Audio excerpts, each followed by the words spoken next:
글로벌 외신 브리핑 박지영입니다. 첫 소식입니다. 방한했던 스티븐 비건 미 국무부 대북 특별대표가 북한의 공개 회동을 제안했음에도 불구하고 답을 얻지 못하는 등 북미 간 대치 상황이 연일 지속되고 있는데요. 북한이 거론한 성탄절 선물로 장거리 미사일이 예상된다는 보도가 나왔습니다. 미국 정치 전문 매체 더힐입니다. 보도에 따르면 찰스 브라운 미국 태평양 공군 사령관은 워싱턴 DC에서 열린 조찬 행사에서 북한의 크리스마스 선물이 무엇이겠냐는 취재진의 질문에 내가 예상하기로는 장거리 탄도미사일의 일종이 선물이 될 것 같다고 답했는데요.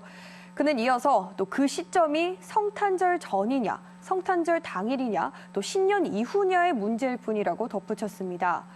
브라운 사령관의 이 같은 언급은 미국 정보당국의 분석을 반영한 것일 가능성이 큰 만큼 더욱더 주목되고 있는데요. 뿐만 아니라 우리 군의 역할은 외교적인 노력을 지원하는 것이면서도 만약 외교적인 노력이 무너진다면 우리는 준비가 돼 있어야 한다고도 덧붙였습니다.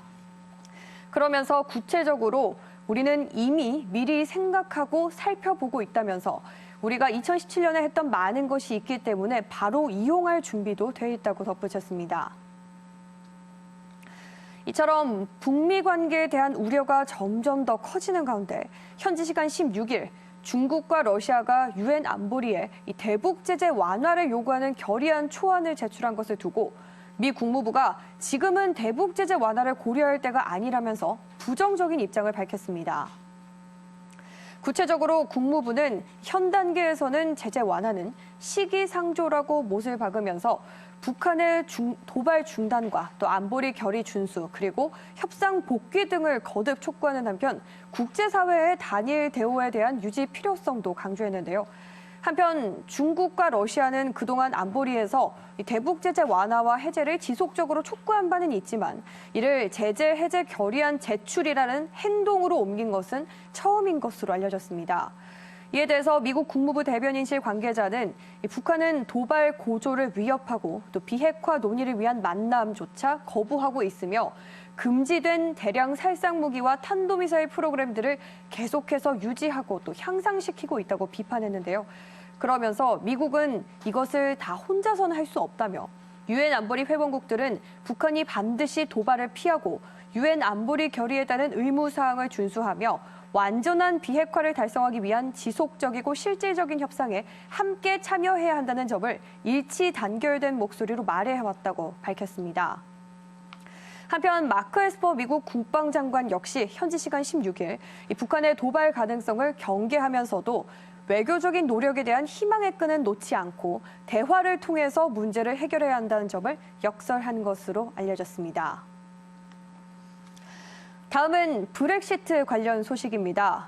보리스 존슨 영국 총리가 내년 말이면 영국이 유럽연합을 반드시 떠날 수 있도록 유럽연합 탈퇴협정 법안 개정을 추진하고 있다는 소식입니다.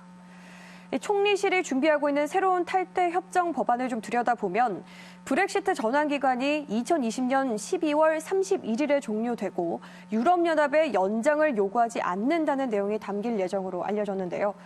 총리실 소식통에 따르면 이번 개정안에서 브렉시트 전환 기간을 연장하지 않는다는 점을 명확히 하고 또 어떤 연장 요청에도 정부가 동의하지 못하도록 이를 법으로 금지할 계획이라고 밝혔습니다.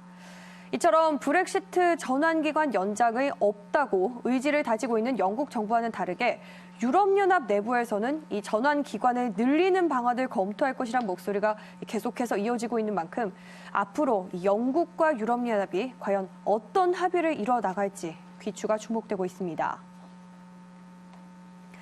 이 아프가니스탄에 주둔 중인 미군 감축 방안이 금주 안으로 발표될 전망이라고 ABC 뉴스가 보도했는데요. 자세한 내용은 보도 통해서 살펴보겠습니다. 아프간을 현재 방문 중인 공화당 내 친트럼프계 린지 그레이엄 상원의원은 현지 시간 16일 트럼프 대통령이 이번 주 내로 아프간에서 수천 명의 미군 병력을 부분적으로 철수시키는 방안을 발표할 예정이라고 밝혔는데요. 구체적으로는 현재 약 13,000명 규모에서 8,600명 수준으로 줄이는 내용일 것이란 설명입니다. 앞서 트럼프 대통령은 추수감사절이었던 지난달에 이 해외 파병 중인 미군을 격려차 아프간을 깜짝 방문한 자리에서 무장 반군 조직 탈레반과의 평화협상 재개를 선언하면서 아프간 내에 있는 미군 병력을 감축할 계획이라고 밝힌 바 있죠. 하지만 미군 기지에 갑자기 탈레반이 테러를 감행하면서 이런 평화협상은 공식 재개된 지 엿새 만에 중단이 됐었는데요. 그럼에도 불구하고 이처럼 아프간 주둔 미군 병력 감축을 감행한다면 이는 탈레반에 대한 중대 양보로 비춰질 수 있다고 ABC 방송은 지적했습니다. 다시 말해서 결과적으로는 미국의 협상용 저하로까지도 이어질 수 있다는 우려를 표한 건데요. 이와 관련해서 마크 에스퍼 국방부 장관은 아프간 주둔 미군 감축은 평화협상 타결 여부와 관계가 없이 중국과의 전략적 경쟁을 고려해서 이뤄진 것이라고 말하면서 아프간에서 철수한 장병은 귀국해 새로운 임무를 위한 재훈련을 받거나 인도 태평양 지역에서 중국과 벌어지는 강대국 간의 경쟁에 맞서기 위해서 배치될 가능성도 있다고 설명했습니다. 글로벌 외신 브리핑 오늘 준비한 순서 여기까지입니다. 저는 다음 이 시간에 다시 찾아뵙겠습니다.